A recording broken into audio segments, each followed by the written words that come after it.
Hello friends, कैसे हो आप सब लोग? सब बढ़िया हो? मैं सचिन कौशिक ग्लैमर इंस्टीट्यूट से आपके साथ में एमबीए का एक टॉपिक है inventory management. MBA second same में ये आपके ओआर के सब्जेक्ट के अंदर आता है।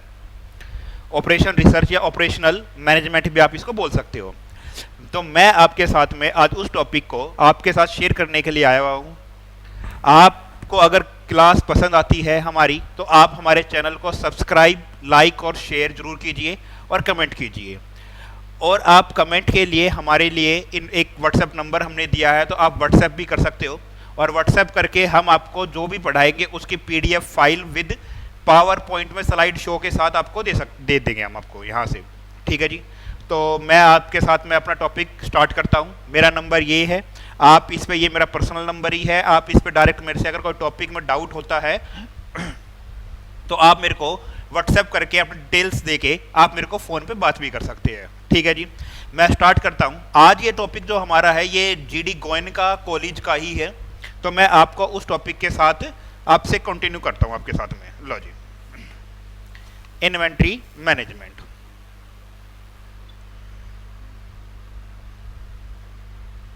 मैं इसको थोड़ा और बड़ा कर देता हूं। लो जी, इन्वेंट्री मैनेजमेंट। मेरा पहला क्वेश्चन कि इन्वेंट्री होता क्या है। इन्वेंट्री एक तरीके का आपके पास कोई भी रॉ मटेरियल वगैरह जो भी आपके पास सामान है उसके बारे में हम बात करते हैं।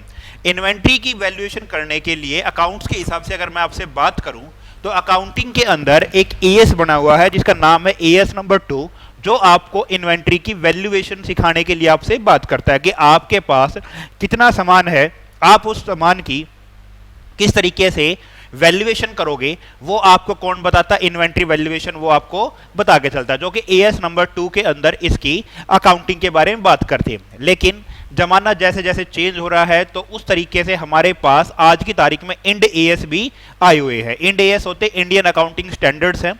इंडियन अकाउंटिंग स्टैंडर्ड्स में भी इंड एएस जो है वो भी 2 नंबर का इंड एएस है, वो भी आपसे इन्वेंट्री वैल्यूएशन के लिए बात करता है, जो आपसे बताएगा कि भाई आपने अपने सामान की, आपके रॉ मटेरियल की, जो आपके पास गुड्स आएगा उस गुड्स की वैल्यूएशन कैसे करनी है। मेरे पास बहुत सारे मेथड्स होते हैं वैल्यूएशन करने के लिए, जैसे मैं लीफो, फीफो, वेटेड एवरेज, इस तरीके से मैं वैल्यूएशन भी कर सकता हूँ।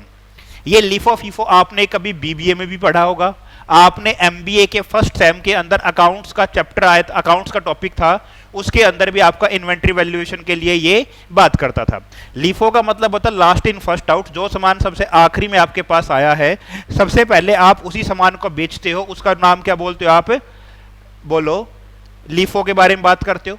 फीफो का मतलब है यहां पर फर्स्ट इन फर्स्ट आउट। जो सामान सबसे पहले आया है आप सबसे पहले उसी सामान को बेचो, या आप अपने सब कोई भी फिनिश गुड्स बनाने के लिए उसी सामान का आप क्या कर सकते हो? इस्तेमाल कर सकते हो। बोलो जी, बात क्लियर है? हम आपके साथ में अब कंटिन्यू करते हैं। लो जी, हमने इसके अंदर पढ़ना क्या क्या? हमने पढ़ना है कि इन्वेंट्री का मतलब क्या है, यहां पर इन्वेंट्री मैनेजमेंट का मतलब क्या है, हम इसके बारे में पढ़ेंगे। Why inventory management, inventory management आपका क्यों होना चाहिए, कुछ इन्वेंट्री के साथ डिमांड का क्या कनेक्शन है वो भी हम बात करेंगे आपके साथ में।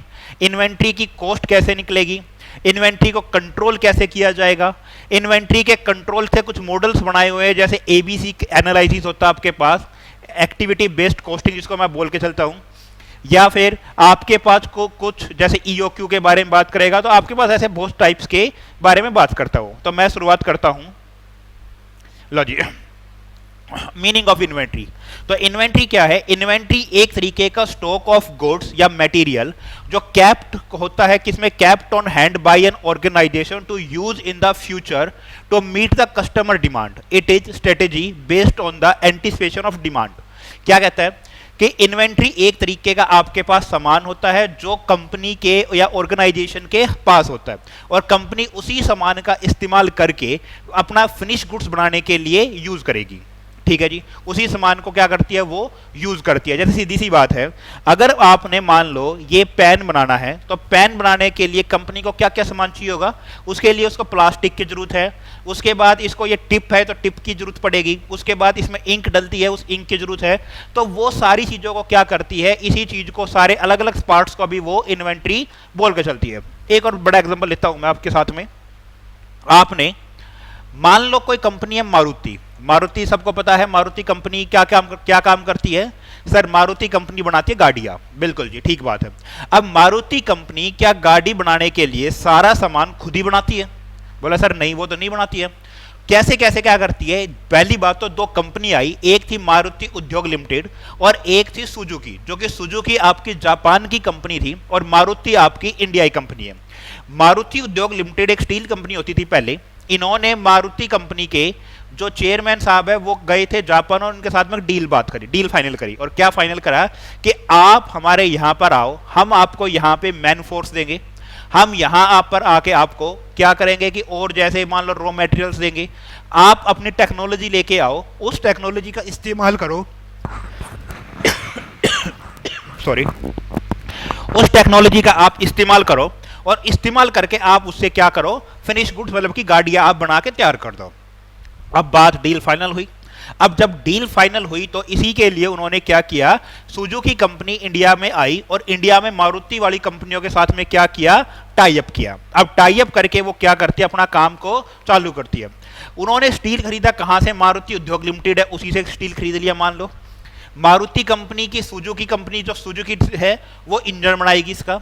उसके बाद ये जो ग्लासेस लगते हुए उसके ऊपर गाड़ियों की में, वो कंपनी किसका इस्तेमाल करती है? मिंडा। मिंडा एक कंपनी है जो गाड़ियों के शीशे बनाती है, ठीक है जी। उसके लाइट्स बनानी है या फिर उसके ग्लास है, जो भी है, साइड मिरर है, कुछ भी है, सब कुछ कौन बनाती है? उसके लिए मिंडा बनाती है। उसमें जो एसी लगता है, एसी लगता है सुब्रोस कंपनी का, ठीक है जी। सुब्रोस कंपनी उसको क्या करती है? एसी प्रोवाइड करती है। टायर मान लो एमआरएफ देती है उसको, या ब्रिजस्टोन देती है, या फिर जेके टायर्स वाले है, वो कोई भी कंपनी उनको टायर सप्लाई करती है। तो ऐसे करके वो क्या करते हैं कि कंपनी सबसे सामान खरीदती है, सामान खरीद के वो फिर अपना काम करना चालू कर देती है। तो जो ये सामान खरीदती है उसी सामान को ये क्या बोल के चलते हैं? उसी सामान को ये रॉ मटेरियल बोल के चलेंगे, ठीक है बात। तो क्या कर सकता हूं कि जो आपकी कस्टमर की डिमांड को क्या करेगी, मीट करेगी, उसी को क्या बोलते हो आप? इन्वेंट्री बोल के चलते हो, जो कि कंपनी अपने पास रखती है फिनिश गुड्स को बनाने के लिए। इन्वेंट्री के अंदर आपका इंक्लूड होता है, क्या क्या इंक्लूड होता है? जैसे आपके पास है रॉ मटेरियल इंक्लूड होगा इसके अंदर, उसके बाद परचेज पार्ट्स होते हैं, कुछ कंपोनेंट्स होंगे, कुछ सब असेंबल सीरीज होगी, WIP आपके पास, फिनिश गुड्स या सप्लाईज कोई भी है, ये चीज हो सकती है। एक बात याद रखना, कोई सामान किसी कंपनी के लिए फिनिश गुड्स बन सकता है और वही सामान किसी दूसरी कंपनी के लिए वो रॉ मटेरियल बन सकता है, ठीक है जी बात। तो आप इस तरीके से क्या करते हो कि इन्वेंट्री के बारे में हमने समझाने की कोशिश करी। तो इन्वेंट्री क्या है कि एक तरीके का गुड्स है या मटेरियल है जो कंपनी अपने पास रखती है या कोई ऑर्गेनाइजेशन अपने पास रखता है, उसी सामान का इस्तेमाल करके वो फिनिश गुड्स बनाने के लिए काम करेगा, ठीक है बात, समझ में आई बात। ये हमने बात करी। अब बात करते हैं सर इन्वेंट्री मैनेजमेंट क्या होता है। भाई सीधी सी बात है, इन्वेंट्री समझ में आ गया? बोला हाँ सर समझ में आ गया। इन्वेंट्री, उसी इन्वेंट्री का मैनेज करना है कि आपके पास इतना सामान होना चाहिए कि वो बर्बाद ना हो और इतना सामान कम भी ना हो, ताकि कस्टमर आपके पास आए और आप कहो जी सामान ही नहीं है हमारे पास।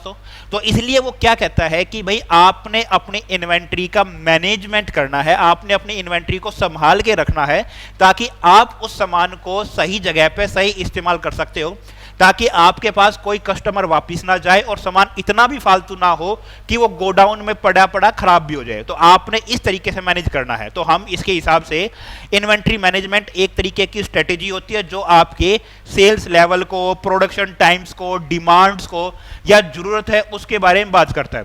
Customer does not go empty handed inventory management एंटेल्स, जैसे क्लासिफिकेशन ऑफ आइटम्स कर दिया है कि आपने कई बार आपने एक चीज देखी होगी, बहुत सारी कंपनियां सामान पर डिस्काउंट भी देती है। सर कौन सी?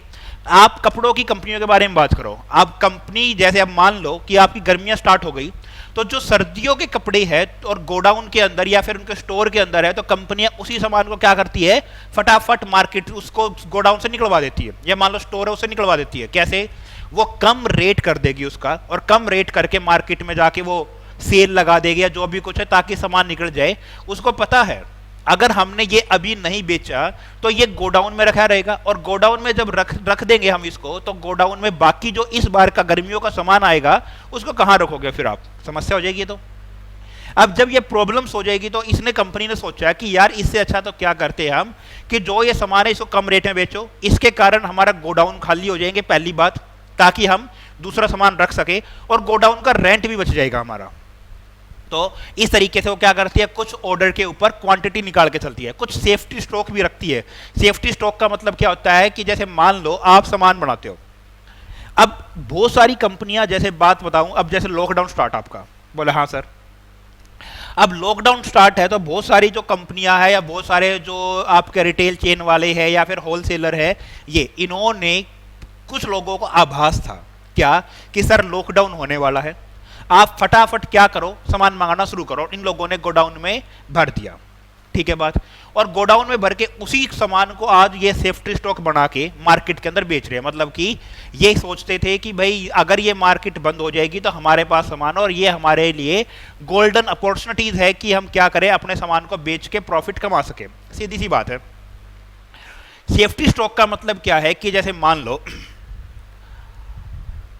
बाइक के अंदर या फिर बाइक के अंदर या स्कूटर आता था, उसके अंदर एक ऑप्शन होता है रिजर्व का, तेल का जब क्या आता है, एक ऑप्शन आता है रिजर्व का ऑप्शन। रिजर्व का ऑप्शन क्या कहता है कि आपकी घंटे की सुई होती है, वो खतरे की सुई है, वो खतरे की सुई क्या कहती है कि सर आपका तेल खत्म होने वाला है, आपका तेल कभी भी खत्म हो सकता है, तो आपको जहां मौका मिले फटाफट तेल इसमें भरा लो।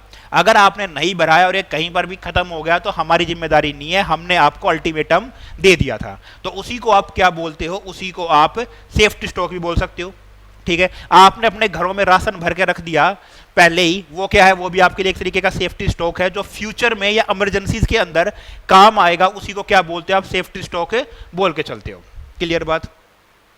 जैसे ये कुछ एग्जांपल भी दिए हुए हैं, जैसे toy manufacturing company produce large inventories in the summer, car manufacturing company like Maruti Suzuki, Toyota, general Motors, Ford keep large stock of finished cars during the festive season के ऊपर रख के बचा के रखती है। उनको पता है कि ये हमारी अभी नहीं बिकी तो कोई दिक्कत वाली बात नहीं है, लेकिन फेस्टिव सीजन लाइक दिवाली पे आके ये सारी गाड़ियां, धनतेरस पे आके फटाफट ये गाड़ियां क्या हो जाएगी, आपकी बिक जाएगी। तो इसलिए वो क्या करते हैं, फिनिश गुड्स को बना के रख लेती है।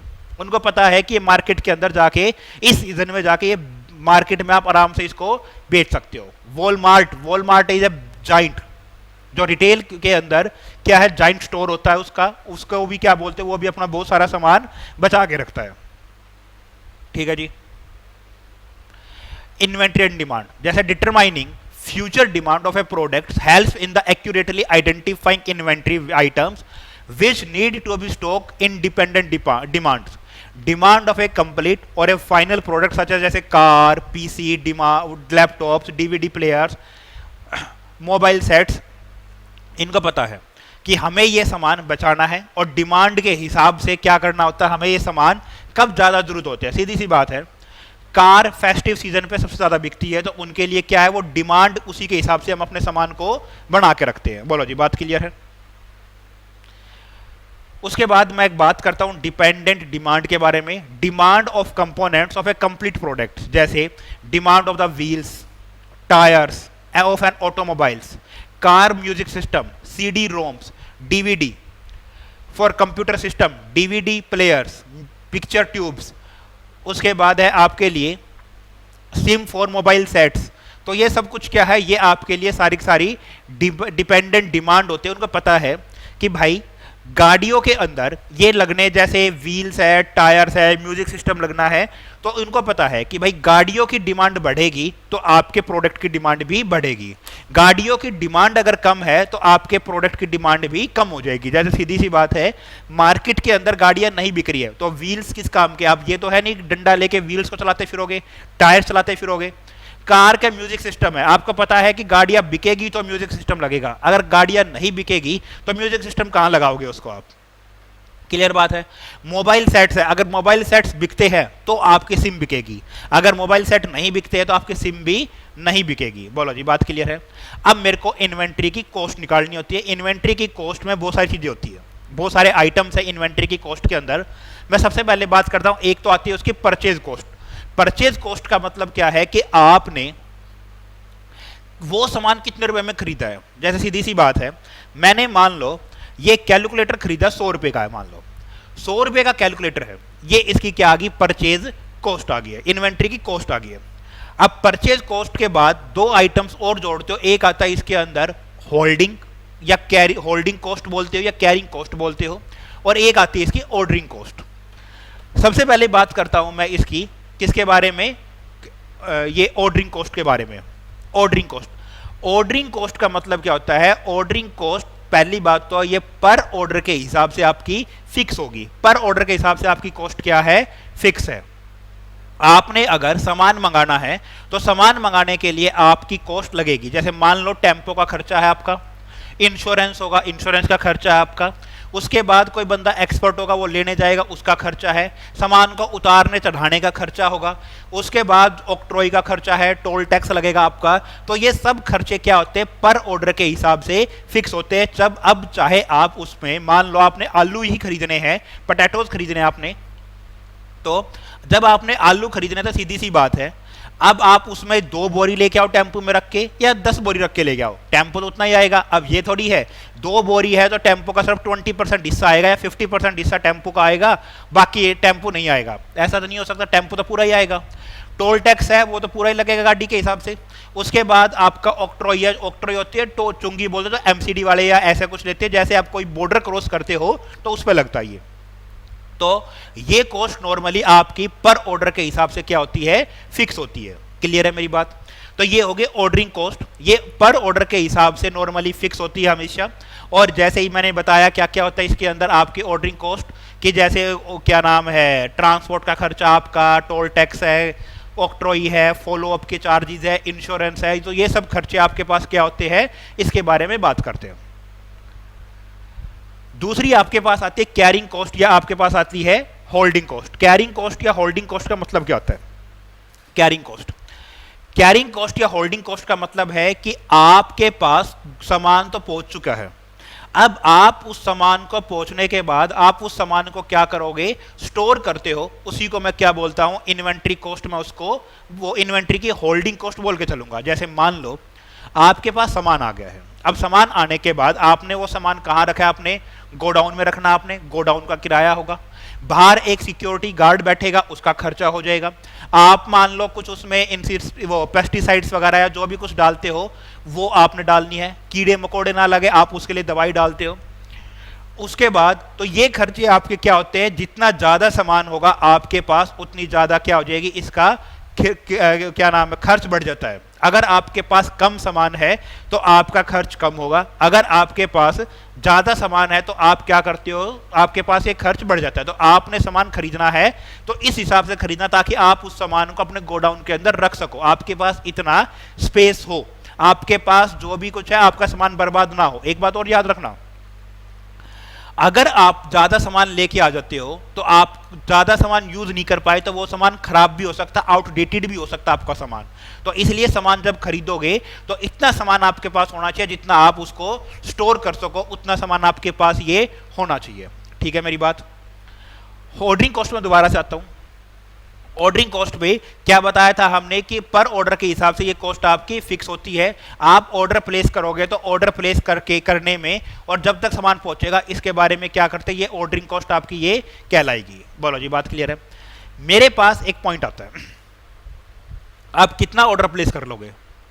आप कई बार आपको सामान खरीदते टाइम क्या मिलता है, क्वांटिटी डिस्काउंट मिलता है, जिसको मैं ट्रेड डिस्काउंट भी बोलता हूं। आप जितना ज्यादा सामान खरीदते हो आपको उतना ज्यादा क्या मिलेगा, डिस्काउंट मिलेगा। अगर आप कम सामान खरीदते हो तो आपको डिस्काउंट हो सकता ना भी मिले, अगर आप ज्यादा सामान खरीदते हो, बल्क क्वांटिटी में खरीदते हो तो आपको क्या मिलेगा, उस बात का डिस्काउंट भी मिलेगा। उसको मैं क्या बोलता हूं, ऑर्डरिंग कॉस्ट में उसको बोल के चलूंगा। कई बार आप करते क्या हो, ऑर्डरिंग कॉस्ट के चक्कर में, मतलब कि आपको सामान ज्यादा खरीदना है तो आपको सस्ते रेट के चक्कर में आप ज्यादा सामान तो खरीद लेते हो और वो सामान लाके आप कहां रख देते हो, अपने गोडाउन में। अब गोडाउन में हो सकता है कि आपके पास स्पेस हो या ना हो, आपका सामान पड़े पड़े खराब हो जाए, तो आपने सामान इतना खरीदना है जो आप उसको आराम से स्टोर कर सको। ऑर्डरिंग कॉस्ट कम रेट के चक्कर में ज्यादा सामान आपने नहीं खरीदना है। क्लियर बात। तो सामान आपने उतना खरीदना है जितना आप उसको, कोई फालतू का खर्चा, कोई फालतू का नुकसान ना हो। लेकिन एक बात और याद रखना, अगर आप कम सामान खरीदते हो तो आपके कस्टमर वापस चले जाएंगे। अगर मान लो वो सामान खरीदने के लिए आए और आप उन्हें कहते हो जी सामान ही नहीं है, तो कस्टमर क्या हो जाएगा, वो किसी दूसरे दुकानदार के पास जाके क्या हो जाता है, वो शिफ्ट हो जाएगा। बोलो जी, बात क्लियर है। तो उसी को मैं क्या बोलता हूं, ऑर्डरिंग कॉस्ट में उसको, और कैरिंग कॉस्ट इतना होना चाहिए कि आप उसके लिए क्या करोगे, सामान जो फालतू में नुकसान ना हो आपका। मैं इस काम के लिए एक टॉपिक पढ़ूंगा जिसका नाम क्या होता है, ईओक्यू, इकोनॉमिक ऑर्डर क्वांटिटी, मैं इसको बोल के चलता हूं। अब मैं बात करता हूं शॉर्टेज कॉस्ट। शॉर्टेज कॉस्ट का मतलब क्या होता है, stock out cost, when customer demand is not made because of the insufficient inventory in hand. आपके पास सामान ही नहीं है, शॉर्टेज कॉस्ट ये तो बताया था मैंने। कस्टमर आया, आपने कहा जी सामान ही नहीं है, कस्टमर आया, आपने कहा सामान ही नहीं है। जब आपके पास सामान नहीं है, कस्टमर एक दो बार पूछेगा, अगर आपके पास सामान नहीं मिलता है तो कस्टमर शिफ्ट हो जाएगा। और कस्टमर अगर एक बार शिफ्ट हो गया तो वो दोबारा आपको बुलाना बहुत बड़ी बात होती है। आप दोबारा उस वैसे कस्टमर को दोबारा नहीं बुला सकते हो आराम से, क्योंकि वो अगर दूसरे पे शिफ्ट हो गया है तो वो परमानेंटली शिफ्ट हो जाता है। तो इसलिए आपको सामान खरीदते मतलब इतना खरीदना है ताकि आपका ना कोई नुकसान हो, आपकी कैरिंग कॉस्ट ज़्यादा ना हो, ऑर्डरिंग कॉस्ट ज़्यादा ना हो, आपके पास शॉर्टेज मतलब स्टॉक आउट की सिचुएशन आपके सामने क्रिएट ना हो। अगर मान लो आपके पास ऑर्डरिंग कॉस्ट ज़्यादा होती है तो आपको अपनी कैरिंग कॉस्ट कम करनी पड़ेगी। अगर आपकी कैरिंग कॉस्ट बढ़ती है तो आपको अपनी ऑर्डरिंग कॉस्ट को कम करना पड़ेगा। बोलो जी, यहाँ तक कोई दिक्कत।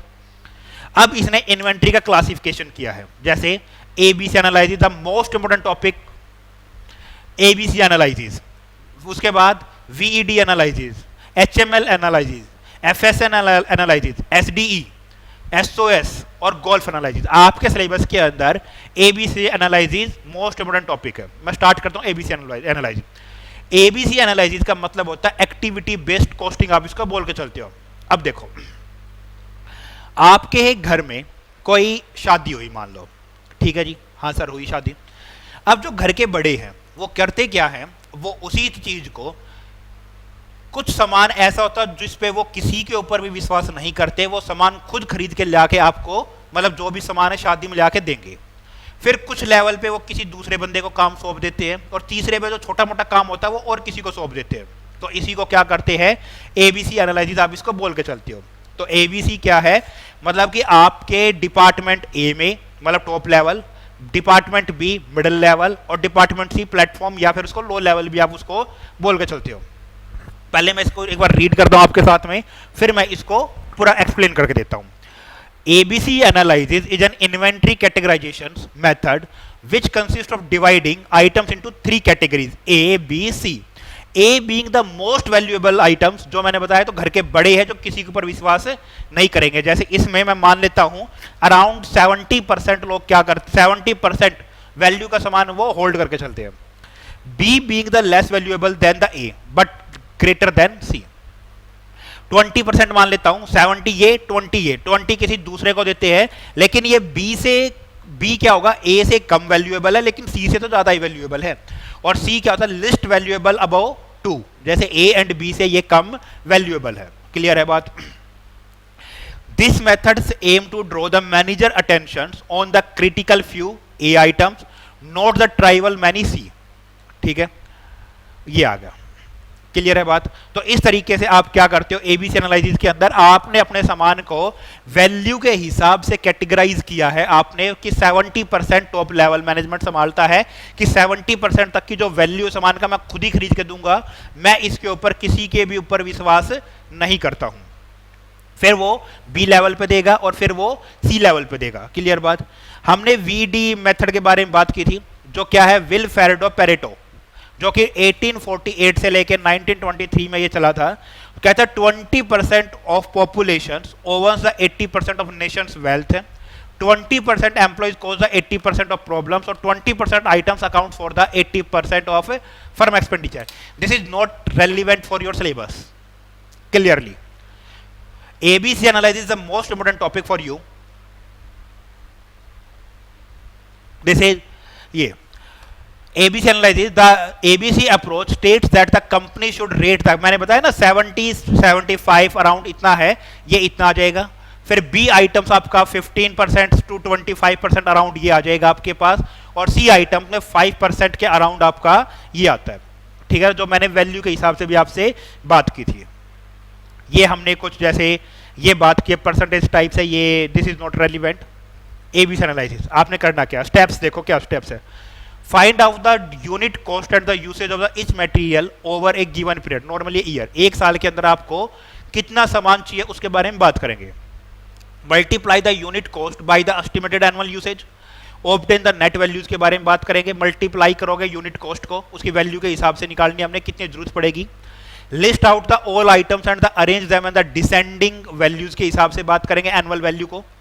Find out the percentage of each inventories की परसेंटेज निकालेंगे, और फिर उसी परसेंटेज को एबीसी के हिसाब से कैटेगराइज आप इसको कर दोगे। क्लियर है बात, कोई दिक्कत समझ आई बात? आगे चलता हूं मैं। This is example.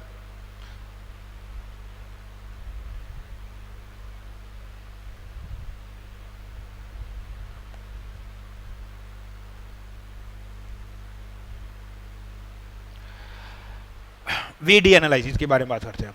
Based on the critical nature of items applicable to spare parts of equipments, जिसके बारे में बात करता है। As they do not follow as a predictable demand pattern, हमें नहीं पता है हम क्या सामान खरीद सकते क्या नहीं खरीदेंगे, कितनी डिमांड होगी मार्केट के अंदर, ये उसके ऊपर काम नहीं करता है। Very important in the hospital and pharmacy, क्या पता कब पेशेंट आ जाए। अगर हर कंट्री को पता होता कि कोरोना वायरस नाम की कोई डिजीज आएगी कोविड-19, तो हर कंट्री पहले से अलर्ट हो जाती। ये कुछ नहीं पता होता है कि हमारे पास कब आएगा कब क्या आएगा। इंडिया ने हाइड्रोक्लोरोक्विन, याद है कोई दवाई का नाम है ये, शायद ऐसा भद्दा सा, ये मलेरिया की दवाई है, और मलेरिया की दवाई ही कोरोना के अंदर कामगार साबित हो रही है। अभी कुछ कंट्रियों ने इंडिया से ये सामान, ये दवाई ये मंगाई भी है। तो ये क्या करता है, क्रिटिकल नेचर ऑफ आइटम्स होता है जो इमरजेंसीज के अंदर जरूरत पड़ती है, जैसे स्पेयर पार्ट्स ऑफ इक्विपमेंट होते हैं जो किसी डिमांड पैटर्न को लेकर नहीं चलते हैं। तो क्या करता है, very important in hospital and pharmacies के अंदर ये नॉर्मली आपका क्लासिफिकेशन चलता है इसके अंदर। वी फॉर वाइटल, वाइटल मतलब है items without which the activity will come to a health, essentials items होंगे ये। Desirable in the absence of which the hospital work does not get the hampered, ठीक ना, डिजायरेबल के बारे में बात करेंगे। HML high medium low, based the unit value मतलब इन रुपीज ऑफ आइटम्स, जो कि एबीसी एनालिसिस के बारे में बात करेगा। हाई मीडियम लो के बारे में ये बात करता है। FSN का मतलब क्या होता है, takes into accounts the distribution and handling pattern of items from the stores. क्या करेगा ये, important when obsolescences out of fashions के बारे में ये आपसे बात करता है। ये नॉर्मली बात क्या करता है, जैसे पैटर्न ऑफ आइटम्स के बारे में बात करेगा, जैसे FSN फास्ट मूविंग प्रोडक्ट्स होते हैं, सामान आया गया आया गया आया गया, फास्ट मूविंग। स्लो मूविंग के बारे में बात करेंगे, S4 आराम आराम से जाता है, और नॉन मूविंग सामान आया ऐसा कैसा पड़ा हुआ है, वो क्या होता है नॉन मूविंग। फास्ट मूविंग सामान आया आते चला गया, आया आते ही बिक गया, आया आते ही बिक गया, वो सामान आपका क्या होता है, फास्ट मूविंग होता है। स्लो मूविंग जो सामान आराम आराम से बिकता है, और नॉन मूविंग जो बिकता ही नहीं है, मतलब कि बहुत कम सामान बिकते हैं, उनके बारे में बात करता हूं। मैं आपसे एग्जांपल लेता हूं। आपके किचन के सामान राशन जो होता है वो क्या होता है, फास्ट मूविंग होता है। कोई भी बंदा बिना राशन के तो रहेगा नहीं, राशन तो उसको चाहिए। परचून की दुकान के अंदर, किरियाना स्टोर्स के अंदर सामान आके रखा, आते ही क्या होया, फटाक दिन बिक गया, आया सामान बिक गया। आपका रिफाइंड आता है, आपका आटा आता है, जो भी कुछ है फास्ट मूविंग है, फटाफट सामान बिकता जाता है। स्लो मूविंग जैसे आपके आराम आराम से सामान बिकते रहते हैं, जैसे मान लो स्लो मूविंग के बारे में बात करूं तो मैं कौन सा सामान हो जाएगा, स्लो मूविंग जैसे कपड़े हैं आराम आराम से बिकते रहते हैं, ठीक है ना, उसके बारे में। फिर आता है SD, scarce difficulty easy. Scarce longer lead time होता है जिसका, लॉन्ग लीड टाइम डिफिकल्ट, और रीजनेबल लीड टाइम इसका ये होता है। Based on the lead time analysis आप इसको बोल के चलते, मतलब अवेलेबिलिटीज के बारे में बात करता है यहाँ से। SOS सीजनल ऑफ सीजनल, कपड़ों के बारे में बात करते हैं। गन्ने की मशीनरी, जितने भी शुगर मिल्स है, गन्ना यू नो, जिससे क्या होगी आपकी चीनी बनेगी, ठीक है ना, शुगर मिल्स में। Some items are seasonal in nature and hence require specially purchasing and the stocking strategies. जैसे इनको पता है भाई जितनी भी शुगर मिल्स है इनको पता है कि गन्ना पूरे साल तो होगा ही नहीं, तो ये करते क्या है उसी गन्ने को जैसे ही उसकी खेती होती है और जैसे वो कटाई पे आता है तो फटाफट सारी कंपनियां जो शुगर मिल्स है जैसे Renuka sugar, Mawana sugar etcetera, तो ये क्या करते हैं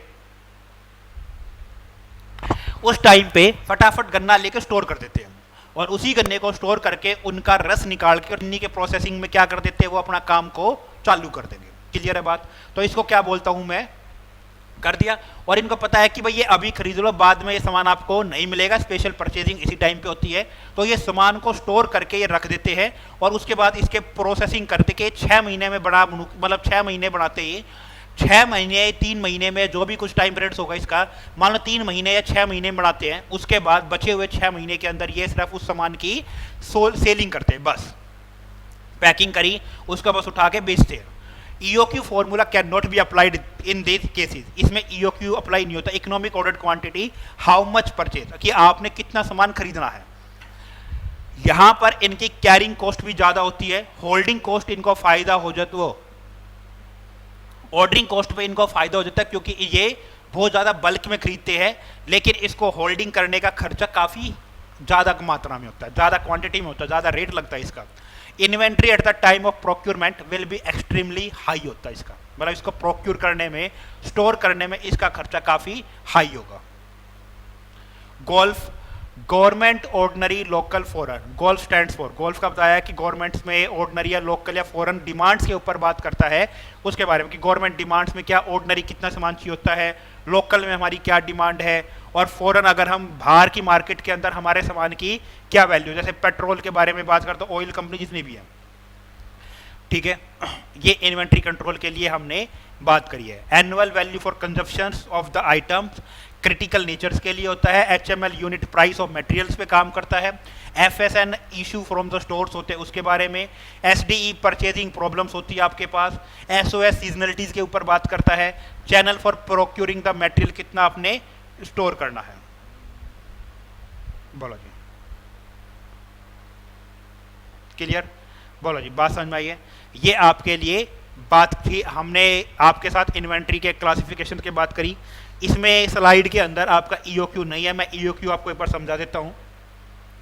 economic ordered quantity, economic ordered quantity का मतलब क्या है कि आपने एक बार में कितने यूनिट्स का ऑर्डर प्लेस करना है, उसको मैं इकोनॉमिक ऑर्डर्ड क्वांटिटी बोलता हूं, जहां पर आपकी ऑर्डरिंग कॉस्ट और दूसरी कौन सी है, कैरिंग कॉस्ट क्या हो, एक लेवल पे हो। अगर आपकी कैरिंग कॉस्ट ज्यादा होती है तो आप अपनी होल्डिंग कॉस्ट को क्या नाम है, ऑर्डरिंग कॉस्ट को कम कर दोगे। अगर आपकी ऑर्डरिंग कॉस्ट ज्यादा है तो आप अपनी कैरिंग कॉस्ट को कम कर देते हो। ऑर्डरिंग कॉस्ट के ऊपर ये काफी मैटर करती है। आपने एक बार में कितना सामान परचेज करना उसके बारे में। बोलो जी, बात क्लियर है? ये आपका इन्वेंट्री मैनेजमेंट का टॉपिक था। अगर आपको हमारी ये क्लास अच्छी लगी तो आप हमारे चैनल को सब्सक्राइब जरूर करना, लाइक शेयर और कमेंट में बताएं। हम आपके साथ में बाकी और भी बहुत सारी क्लासेस क्या करेंगे, शेयर करेंगे। बोलो जी, बात क्लियर है? मिलते हैं आपसे अगली क्लास में अगली स्लाइड के साथ में। आज के लिए इतना ही। थैंक यू, गुड बाय, सबा खैर, बाय बाय, जय हिंद।